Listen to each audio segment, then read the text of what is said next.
बिस्मिल्लाहिर्रहमानिर्रहीम, अस्सलाम वालेकुम। मैं हूं ज़ीशान अहमद सिद्दीकी। आप देख रहे हैं सबसे पहले पाकिस्तान। आज है 21 अप्रैल और आज हो रहे हैं 21 हलकों में ज़िमनी इंतखाबात।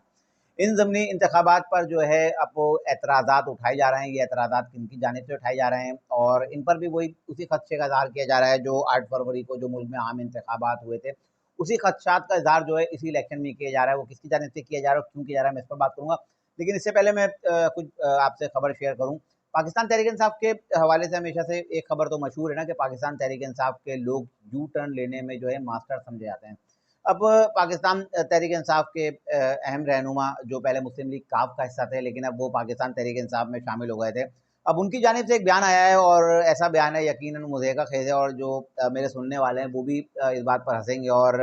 इस बात को बिल्कुल तस्लीम करेंगे कि वाक़ई में पाकिस्तान तहरीक-ए-इंसाफ के लोग यू टर्न लेने में मास्टर्स हैं। तो अब चौधरी मोहन सिलाई का एक बयान आया और चौधरी मोहन सिलाई ने कहा कि हमें पाकिस्तान तहरीक-ए-इंसाफ में शामिल होने के लिए उस वक़्त के आर्मी चीफ कमर जावेद बाजवा साहब ने कहा था। अगर हम बात करें उस वक़्त जब पाकिस्तान तहरीक-ए-इंसाफ के खिलाफ तहरीक अदम-ए-एतमाद आई थी और एक तरफ सारे मामला तय भी हो गए थे। मुस्लिम लीग काफ उस वक़्त एक थी, चौधरी परवेज़ इलाही और चौधरी शुजात हुसैन उस वक़्त एक ग्रुप था। तो उस वक़्त जो तहरीक अदम-ए-एतमाद जो लेकर आए थे, पीडीएम में शामिल जमातें, वो बाकायदा चौधरी शुजात हुसैन साहब के पास गईं, परवेज़ इलाही साहब के पास गईं और उन्होंने भी मुत्तफ़िक़ा तौर पे यही फ़ैसला किया कि पीडीएम के वज़ीर आला जो है हम वज़ीर आला के तौर पर जो है हम चौधरी परवेज़ इलाही साहब को जो है नामज़द करते हैं। सारे मामला तय हो गए और मिठाइयाँ भी खा ली गईं और मुबारकबादें भी दे दी गईं और जैसे ही पीडीएम के लोग इनसे मिल के गए, सारे मामला तय हो गए। आसिफ अली ज़रदारी साहब भी इसमें शामिल थे और इंतहाई अहम रहनुमा जो दीगर पीडीएम के वो तमाम लोग इसमें शामिल थे। लेकिन जो ही पीडीएम का वफ़द गया और रात गए शायद पाकिस्तान तहरीक-ए-इंसाफ के कुछ लोगों ने चौधरी परवेज़ इलाही साहब से मुलाकात की और उन्होंने चौधरी परवेज़ इलाही साहब को क्या मैसेज दिया और जो ज़राए हैं उसके मुताबिक यही खबर थी कि चौधरी परवेज़ इलाही साहब ने पहले उनको मना किया कि मैं पीडीएम को ज़बान दे चुका हूँ और मैं पीडीएम का साथ दूँगा। लेकिन जो 3 रुकनी वफ़द आया था शाह महमूद कुरैशी, परवेज़ खटक और असद उमर जो उनसे मिलने आए थे उस वक़्त तहरीक अदम-ए-एतमाद के वक़्त, तो वो उनसे मुलाकात करके चले गए और उन्होंने भी जो उनकी तरफ से जो ऑफ़र थी वो चौधरी परवेज़ इलाही साहब को दी गई कि आप जो है हमारी तरफ से आप भी हमारे ही वज़ीर आला नामज़द होंगे, आपको हम वज़ीर आला पंजाब बनाएँगे, लिहाज़ा आप हमारे साथ खड़े हैं। तो चौधरी परवेज़ इलाही साहब ने जो उस वक़्त उनसे भी टाइम लिया, लेकिन उसके बाद क्या मामलात हुए और उसके बाद जब रातों-रात खबर आई कि चौधरी परवेज़ इलाही साहब ने जो इमरान खान साहब को हामी भर ली और अब वो पाकिस्तान तहरीक-ए-इंसाफ के अगले पंजाब के वज़ीर आला के उम्मीदवार होंगे। उसके बाद वो वज़ीर आला बने भी और मोहन सिलाई साहब ने जो है उस वक़्त फिर उनकी जो वज़ारत आला के अदवार में जो सारे मामलात किए और जो पैसा बनाया और पैसा बना के फिर वो जो जब तहरीक अदम-ए-एतमाद आई और उसके बाद जब ये आम इंतखा नए जो हुकूमत बनी, तो इसी दौरान जो है मोहन सिलाई स्पेन भाग गए अपने बाप को छोड़ के, एक बुज़ुर्ग बाप बाप जो 78 साल जिसकी उम्र है, तो उसको छोड़ के वो स्पेन में बैठे हुए मज़े कर रहे हैं। वो लूटी हुई दौलत से जो पंजाब से लूट कर स्पेन लेके गए हैं, वहाँ वो मज़े कर रहे हैं। बहरहाल उस वक़्त भी चौधरी परवेज़ इलाही साहब का भी यही दावा था कि हमें जो है किसी का प्रेशर नहीं है और हमें किसी ने प्रेशराइज़ नहीं किया। हमें जो है उनसे कुछ सहाफ़ियों ने सवाल किए थे, क्या आप कमर जावेद बाजवा साहब के हुक्म पे जो है पाकिस्तान तहरीक-ए-इंसाफ के जाके खड़े हुए हैं?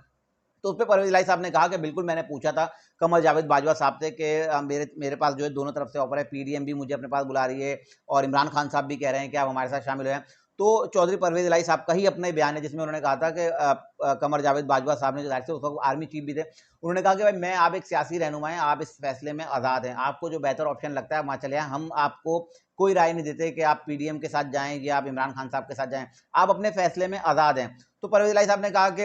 एक अवामी मैंडेट था इमरान खान साहब के पास, एक अवामी लीडर थे और मेरा दिल भी यही कर रहा था कि मैं इमरान खान साहब के साथ जाऊँ, तो मैं इमरान खान साहब के साथ चला गया। लेकिन अब जब अगस्त 2022 के बाद अब 2024 में मोहन सिलाई साहब का एक बयान आया और जिसमें वो कह रहे हैं कि पाकिस्तान तहरीक-ए-इंसाफ के साथ जाने के लिए हमें कमर जावेद बाजवा साहब ने कहा था। उन्होंने कहा कि हमारा सब कुछ हो गया था, हमारे सारे मामला तय हो गए थे और हम पीडीएम के साथ ही जाते। लेकिन उस वक़्त के आर्मी चीफ कमर जावेद बाजवा साहब ने मुझे कहा कि आप जो है इमरान खान साहब के साथ जाएँ और इस पे मैंने जो फिर अपने वालिद साहब से बात की और उसके बाद जो है हम पाकिस्तान तहरीक-ए-इंसाफ में चले गए। तो ये था यू टर्न चौधरी मोहन सिलाई साहब का जो हमेशा हमेशा से लेते हैं। तो इस दफ़ा भी मोहन सिलाई साहब ने जो है आज ये यू टर्न लिया है। तो इसके अलावा बात कर रहा था आज 21 अप्रैल है, 21 अप्रैल को आज ज़िमनी इलेक्शन हो रहे हैं और जो 21 हलके हैं, 21 अज़ला में आज जो है इंटरनेट और मोबाइल सर्विस की बंदिश रहेगी। पाकिस्तान तहरीक-ए-इंसाफ के लोगों ने 8 फरवरी के इलेक्शन पे भी ये एतराज़ किए थे कि इंटरनेट सर्विस मुअत्तल की गई थी, मोबाइल की सर्विसेज बंद कर दी गई थी। तो ऐसे मौके पे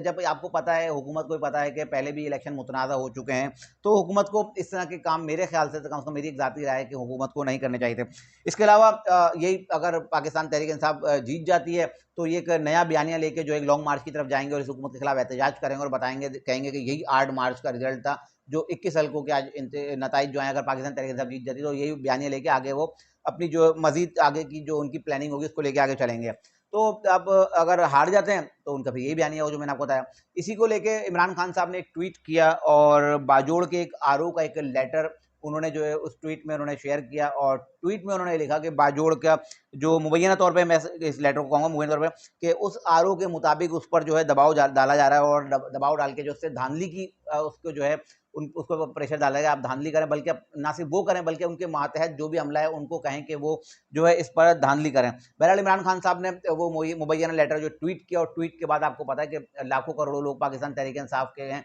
वो लोग फौरी तौर पर उस पर रीट्वीट और लाइक्स और कमेंट्स और शेयरिंग आपको पता आना शुरू हो जाती है। लेकिन उसके थोड़ी देर बाद ही जो मुताल्लिका जो रिटर्निंग अफसर है जिसका इमरान खान साहब ने जिक्र किया था, उसका एक और नया लेटर आता है और वो बताता है कि वो जो लेटर पहले जो इमरान खान साहब ने ट्वीट किया है वो फेक लेटर है और उसको ना कोई धमकी मिली, ना उस पर कोई प्रेशर आया, ना ऐसा कोई मामला हुआ है। लेकिन वो जो आरओ का जो लेटर आया उसको तो दबा दिया गया, लेकिन इमरान खान ने जो ट्वीट किया आपको पता है वो धड़ शेयर हो जा रहा है और उसको जो है आपको पता है पाकिस्तान तहरीक इंसाफ के मरकजी रहनुमा शहजाद अकबर, शहबाज गिल और पाकिस्तान तहरीक इंसाफ के सारे लोगों ने शेयर करना शुरू कर दिया कि देखो अभी से धांधली की जो है तैयारी की जा रही है और धांधली होगी और इमरान खान साहब ने पहले बता दिया। लेकिन कोई उस आरओ के लेटर को नहीं देखा जिसमें उसने उस लेटर को भी फेक करार दे दिया और कहा कि वो एक झूठा लेटर था, मैंने तो उसको लेटर ही नहीं लिखा। लेकिन बहरहाल ये एक बयानिया बनाया इमरान खान साहब ने एक बयानिया देते ना हमेशा कि अगर इलेक्शन हम हार गए तो बोले हमने तो पहले बता दिया था कि भाई देखो जो इस तरह धांधली की जा रही है, आरओ उसको पहले से डराया जा रहा है। लेकिन आपको मैं बताता चलूँ कि ऐसा कुछ भी नहीं है और ये आज जो इलेक्शन हो रहे हैं, इसके अलावा मैं एक बात और भी आपसे शेयर करता चलूँ। सीनियर सहाफ़ी हैं हामिद मीर साहब। अच्छा, सीनियर होने का मतलब या बड़े चैनल में होने का मतलब ये नहीं होता कि आपके पास जो है बड़ी ठोस और मजबूत और खबरें हों। ये नहीं है कि मैं अगर एक बड़े चैनल पे बैठ गया या मैं एक बहुत सीनियर हूँ तो मेरी सारी खबरें सच्ची होंगी कि मैं दिन को रात कहूँ और रात को दिन कहूँ तो वो उसको तस्लीम कर लिया, ऐसा कुछ नहीं है। अब हामिद मीर ने जो है शाज़िब खानज़ादा साहब के प्रोग्राम में एक बयान दिया जिसमें उन्होंने कहा कि एस्टेब्लिशमेंट जो है इमरान खान साहब की मिन्नतें तरले कर रही है, लेकिन इमरान खान साहब नहीं मान रहे। अच्छा, हामिद मीर साहब को खाली मैं इतना जवाब दूंगा, अगर आप कहते हैं कि इमरान खान साहब की एस्टेब्लिशमेंट मिन्नतें तरले कर रही है तो इमरान खान साहब जो मीडिया से गुफ्तगू करते हैं तो उसमें इमरान खान साहब क्यों कहते हैं कि मैं इतने अरसे से जेल में हूँ और मैं उनकी मिन्नतें कर रहा हूँ, उनको कह रहा हूँ कि मुझसे आके बात करो, मुझसे मुज़ाकरात करो, कोई मुझसे मुज़ाकरात करने नहीं आता। इमरान खान साहब ने खुद अपने बयान में कहा, जो मीडिया टॉक की है, कि मुझसे किसी ने मुलाकात नहीं की, ना मेरे पास कोई आया, ना किसी का पैगाम आया, ना मुझे किसी ने कुछ कहा। तो अब हामिद मीर साहब अब क्यों ये बयान दे रहे हैं, अब इस पे हामिद मीर साहब भी वजाहत दे सकते हैं, लेकिन मैं सिर्फ इतना कहूँगा क्योंकि ये एक माइंड डाइवर्ट करने वाली बातें होती है ना कि पाकिस्तान तहरीक इंसाफ के लोग उस क्लिप को उठाएं और उठा के चलाना शुरू करते हैं, देखो हामिद मीर साहब क्या करें। अच्छा, अगर इस्टेब्लिशमेंट इमरान खान साहब को लाना चाहेगी और उनको बिठाना चाहेगी, इमरान खान साहब तो खुद हुकूमत चाह रहे हैं और इस्टेब्लिशमेंट अगर उनको हुकूमत देगी कि आओ खान साहब हुकूमत लो, तो इमरान खान साहब क्यों मना करेंगे। इमरान खान साहब तो चाहते ही हुकूमत है ना। अगर इस्टेब्लिशमेंट को, आपको पता है पाकिस्तान मुस्लिम लीग नून के इस वक्त जो आज ज़िमनी इलेक्शन हो रहे हैं, इसका आप सबको पता है कि कहीं किसी की तैयारी नजर आई, कोई तैयारी नहीं है। मियाँ साहब कहीं नजर आए और इसके अलावा मरियम नजर आई, किसी ने कोई इंतखाबी मुहिम चलाई, चले मरियम तो वज़ीर आला, चले वो नहीं आ सकती, लेकिन मियाँ साहब कहीं नजर आए। इसके अलावा दीगर पाकिस्तान मुस्लिम लीग नून के लोग कोई नजर आए, कहीं इंतखाबी मुहिम नजर आई, जो 21 हल्कों में इलेक्शन हो रहे हैं, कहीं नहीं। बिल्कुल जो उम्मीदवार हैं उनको कह दिया कि आप जो अपने तौर पे अपने जो है चलाएं, सारे अपने जो भी आपकी मुहिम है वो आप इंतखाबी मुहिम खुद चलाएं, खुद ही जो है इंतखाबात में हिस्सा लें, जीतें नहीं, हारते हैं हार जाएं। तो अगर ऐसा होता तो इस्टेब्लिशमेंट के पास तो साफ रास्ता है, वो शहबाज शरीफ को हटाते और इमरान खान को बिठा देते।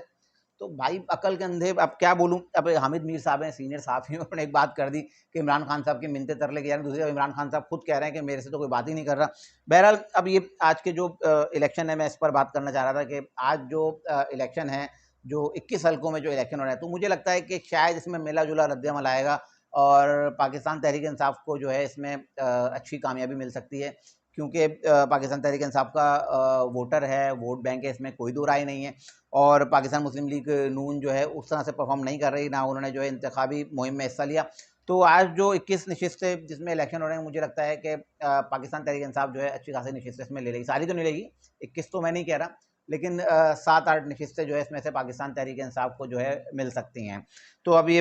जब मेरा व्लॉग अपलोड होगा उसके शायद होगा तब तक शायद रिजल्ट भी आना शुरू हो जाएंगे। तो आप देख लीजिए 7 से 8 इसमें से जो है पाकिस्तान तहरीक-ए-इंसाफ को जो है ये नशिस्तें मिलेंगी, बाकी जो है पाकिस्तान मुस्लिम लीग नून के हिस्से में जा सकती हैं। ये थी आज की जो इंतहाई अहम खबरें जिसका मैं हज़रत इंशाल्लाह मज़ीद खबरों नए तजदीद के साथ फिर हाज़िर हूँ। तब तक के लिए याद दीजिए अल्लाह हाफ़िज़।